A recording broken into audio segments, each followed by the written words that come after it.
Madrid, 31 octobre 1767 Cordoue, 5 mars 1803. La première femme à obtenir un diplôme universitaire de docteur et la dignité d'académicienne honoraire de la langue. Maria était la fille de deux grands peuples d'Espagne qui possédaient à eux 16 titres de noblesse, dont 6 avec grandeur d'Espagne. Son enfance s'est déroulée dans les palais de la cour du roi Charles III.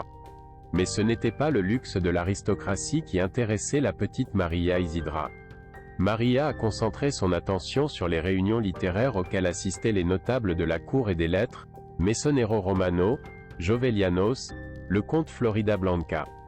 Dans ces réunions, elle s'est immédiatement fait remarquer par son éloquence, sa maîtrise des langues, sa mémoire au-delà de la normale, et une compréhension rare et prodigieuse, comme le soulignaient en leur temps ses professeurs Esquerra Bayo et Antonio Almarza.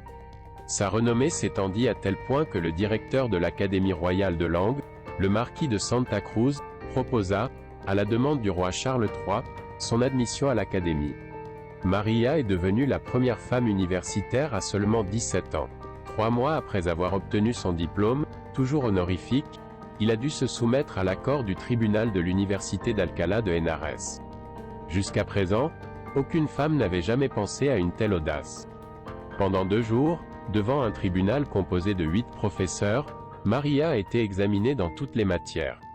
Il a été examiné en grec, latin, français, italien, espagnol, rhétorique, mythologie, géométrie, géographie, philosophie, logique, ontosophie, théosophie, psychologie, physique, monde animal, monde végétal, etc.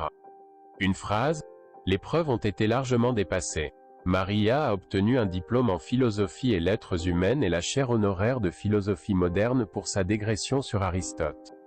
En 1785, il rejoint la Société basque des Amis du pays et en 1786, la Société Matritense, puis l'Académie impériale des arts de Saint-Pétersbourg. Grâce à Marie, est créé le Conseil des Dames, première institution collective de femmes hors couvent.